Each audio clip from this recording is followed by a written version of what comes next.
श्री राम। आज हम बात करेंगे भारत की सबसे ताकतवर प्रधानमंत्री इंदिरा गांधी के बड़े बेटे संजीव गांधी की मृत्यु कैसे हुई थी और कैसे ये इनसे भी ज्यादा ताकतवर थे एक समय में। आज के समय में मोदी जी को सबसे ताकतवर प्रधानमंत्री कहा जाता है और कुछ लोग तो ये कहते हैं कि मोदी जी जैसे प्रधानमंत्री विश्व में एक ही बार पैदा होते हैं। पहली बार भारत को इतना ताकतवर प्रधानमंत्री मिला है जो अमेरिका से आंख मिला करके बात करता है, जो पाकिस्तान को उसकी औकात दिखाता है।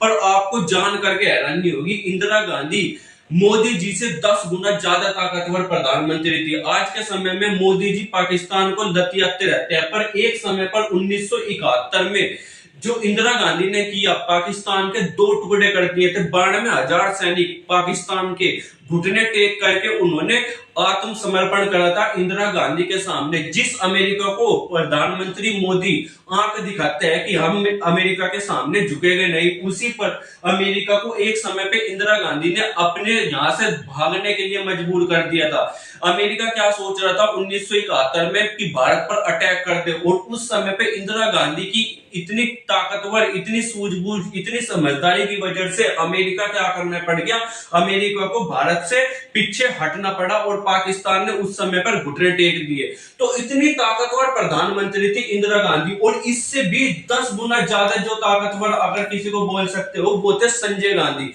संजय गांधी इतने अड़ियल थे, अगर इन्होंने एक बार कुछ भी सोच लिया तो उसको करके ही रहते थे, चाहे कैसे भी करना पड़े। अब इन्होंने क्या क्या करा था उसके बारे में समझो। सबसे पहले इनका जो जीवन है, बचपन से ही इनको रेसिंग कार और हेलीकॉप्टर, विमान, इन सब का बहुत ही ज्यादा शौक था बचपन से ही। क्योंकि जो मम्मी भी थी, क्या थी, मम्मी भी एक प्रधानमंत्री थी। प्रधानमंत्री मतलब पैसा, इनके जो इंदिरा गांधी के पिता थे वो भी एक प्रधानमंत्री थे। तो यानी कि भारत की सबसे उच्च फैमिली में जन्म हुए किसका, संजय गांधी का। यानी कि इतने अमीर परिवार का। तो अमीर परिवार के बच्चों के अमीर शौक तो रहेंगे, इनको रेसिंग कार का, हेलीकॉप्टर का, विमान का, अय्याशी करने का, इस तरीके के शौक थे। और आज के बच्चे देखोगे, हमारे गरीब के बच्चे, उनको 10 रुपए की चॉकलेट दे दो तो वो उसी में ही खुश हो जाते हैं, और इनको ऐसे ऐसे शौक थे। तो बाबू, अगर आप गरीब हो ना तो आपको लगता है कि गरीब होकर के मैं अमीर बन जाऊंगा और खुशहाल रहूंगा, तो ऐसा कुछ नहीं होता। क्योंकि ये भी अमीर थे, इनके भी शौक कभी खत्म नहीं हुए। आप गरीब हो, आपके भी शौक कभी खत्म नहीं हो गए। अगर आप सोचते हो कि गरीब हूं यार, मेरी जिंदगी खराब है, गरीब होना बिल्कुल ही लाचारी है, ये है वो है, तो आप अमीर बनने की कोशिश करो, पर गरीबों को इतने कोसो मत। अगर आपको लगता है कि मेरी जिंदगी खराब है तो कभी एक सरकारी अस्पताल में जाना, बड़े से अस्पताल में, वहां देखना कैसे कैसे लोग मिलेगा आपको। कोई मौत से लड़ रहा है, किसी का बेचारी की आंख नहीं है, किसी के पैर नहीं है, किसी के हाथ कटे हुए हैं, कोई अपने बच्चे का इलाज नहीं करवा पा रहा, किसी को कुछ बीमारी है।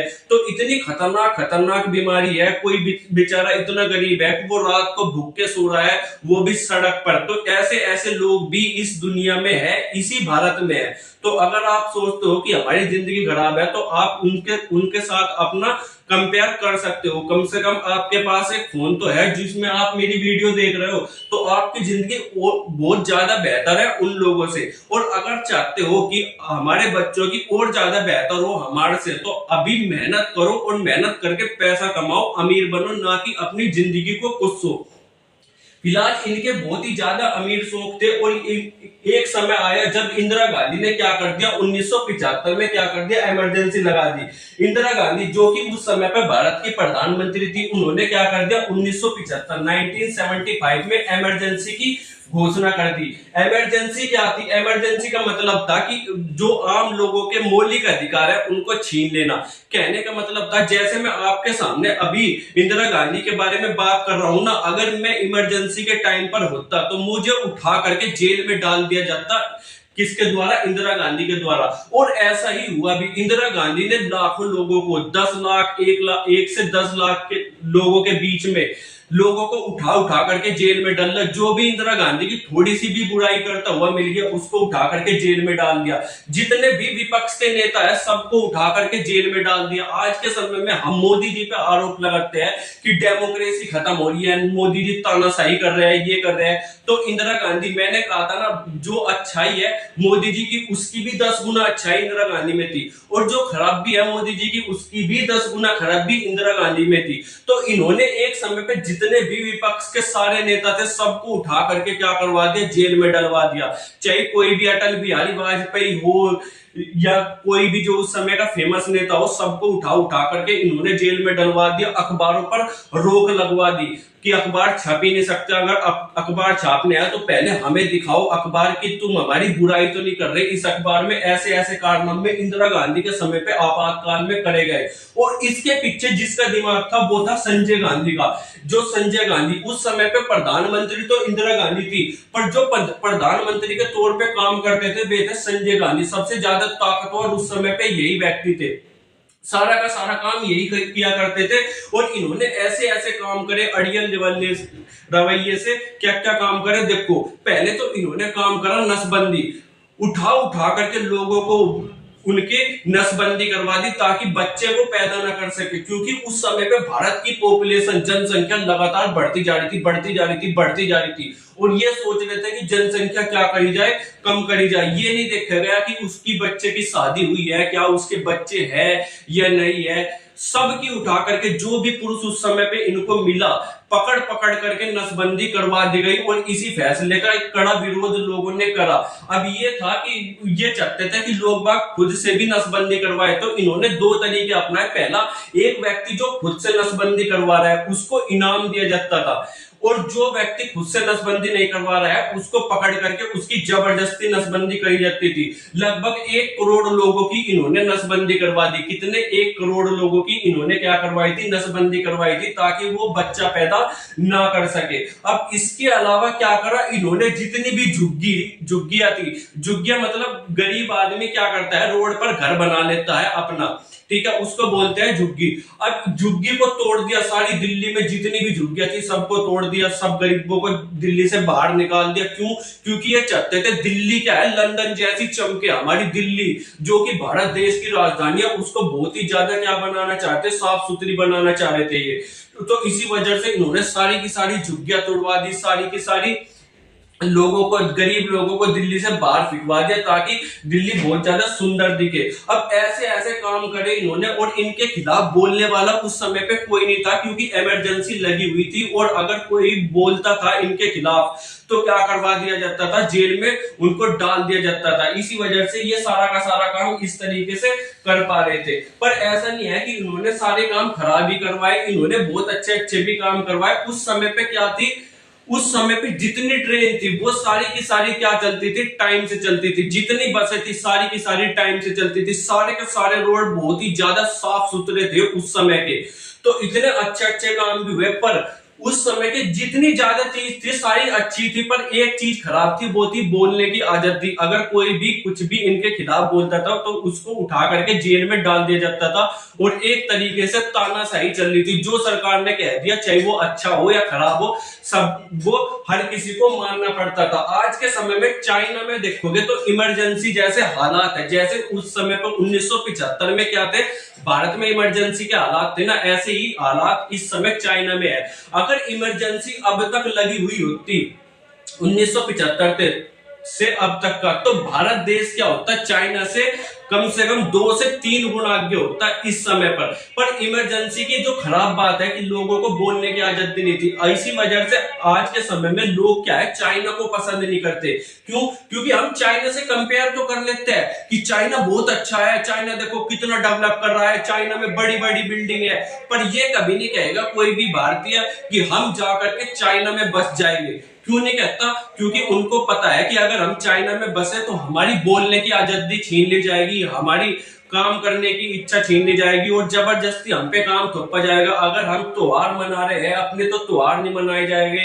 अगर मुसलमान नमाज पढ़ना चाहते हैं कहीं पे तो उनको नमाज नहीं पढ़नी दी जाएगी, त्योहार नहीं मनाने दिए जाएंगे। इस वजह से लोग बाग कहाँ है, चाइना में जाना पसंद नहीं करते। और अगर भारत, इसीलिए हम चाइना से ज्यादा आगे बताते हैं, क्योंकि भारत में फ्रीडम है। भले ही हम चाइना से थोड़े पीछे हैं डेवलपमेंट के मामले में, पर भारत में बोलने की आजादी है। इसीलिए भारत देश एक महान देश कहा जाता है चाइना से। और ज्यादातर लोग किस पर भरोसा करते हैं, भारत देश पर भरोसा करते हैं चाइना की बजाय।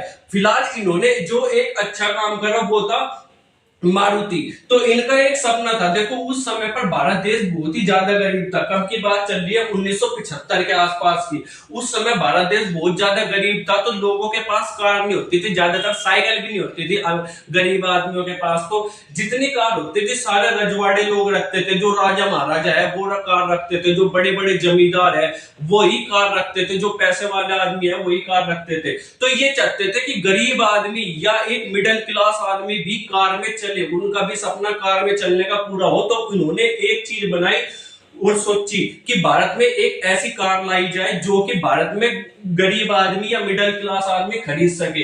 तो इन्होंने पेशकश करी थी मारुति कार की, मारुति कार। पर मारुति कार उस समय पर, क्योंकि ना तो संजय गांधी को तजुर्बा था कि कार कैसे बनाई जाएगी, ना ही इनको कोई एक्सपीरियंस था। तो इन्होंने क्या करा, इस कार की फैक्ट्री लगाने के लिए एक जगह है गुड़गांव में, वहां सारे जितने किसान थी उनकी जमीन क्या कर ली, अपने नाम करवा ली, उनसे खपा ली जमीन। ठीक है, क्योंकि एक फैक्ट्री लगेगी, कार बनेगी तो बड़ी बड़ी फैक्ट्री चाहिएगी, उसके लिए जमीन चाहिएगी। जमीन किसके पास थी, किसानों के पास थी। तो जबरदस्ती उनसे जमीन क्या कर ली, अपने पास ले ली। इन पर यह भी आरोप लगा कि इन्होंने बैंकों से फ्री में क्या कर लिया, पैसा भी लिया, बिना ब्याज के लोन लिया बैंकों से, क्योंकि इनकी माताश्री क्या थी, प्रधानमंत्री थी, तो इनके लिए ये बड़ी बात नहीं थी। तो इसलिए ये क्या करा, इन्होंने ये कार का सपना चाहा। पर क्या हो गया, बीच में ही ये कार का सपना पूरा होने से पहले ही इनकी क्या हो गई, मृत्यु हो गई। कैसे हुई अभी बताएंगे, पर फिलहाल इनकी मृत्यु हो गई। जैसे ही इनकी मृत्यु हुई तो इंदिरा गांधी जी बहुत ही ज्यादा रोने लगी और इन्होंने सोचा कि मेरे बेटे का जो है आखिरी सपना था कि ये कार भारत में आए। तो क्या करा, इंदिरा गांधी ने इस कार को क्या करा, मारुति और मारुति के साथ एक और कंपनी है, भारत की कंपनी मारुति और जापान की एक कंपनी है सुजुकी, उस दोनों को मर्ज करके कहा कि हमारे यहाँ भारत में एक कार बनाओ जो कि मिडिल क्लास लोगों के लिए बना सको। तो मारुति और सुजुकी दोनों कंपनियों ने मिलाकर के एक कार बनाई जिसका नाम है मारुति 800। और जिस समय ये कार लॉन्च हुई उस समय भारत के लोगों की सबसे पहली पसंद मारुति 800 थी। गरीब से गरीब लोग भी इसको खरीद सकता था, क्योंकि इसकी कीमत केवल 47,500 रुपए उस समय पे रखी गई थी। तो ज्यादातर लोग ये कार खरीदने लगे जो मिडिल क्लास लोग थे।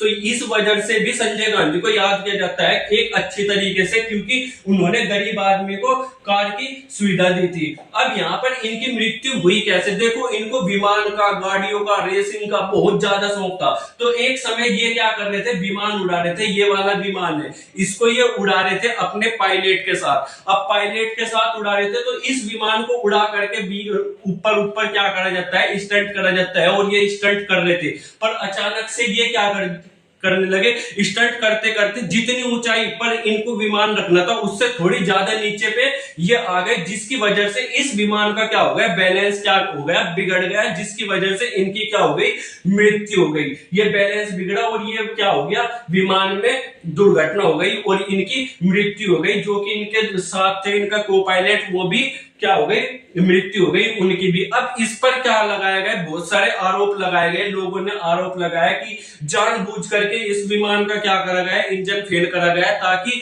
संजय गांधी की मृत्यु हो सके। पर इसके कोई भी सबूत कहीं पर भी ऐसा नहीं मिला कि इसका इंजन जानबूझ करके फेल किया गया। ज्यादातर जितनी भी रिपोर्ट सामने आई, सब रिपोर्ट में यही कहा गया कि ये केवल एक दुर्घटना थी और जिसमें जो होना था वो हुआ। अब इसके बारे में हमें ज्यादा नहीं सोचना चाहिए। और जिस समय संजय गांधी की मौत हुई थी तो उस समय पर लोग जो है वो दुखी होने की बजाय बहुत ज्यादातर लोग क्या थे, खुश थे। क्योंकि एक ऐसा नेता उनके बीच से चला गया था जो उन पर अपनी बातचीत थोप रहा था।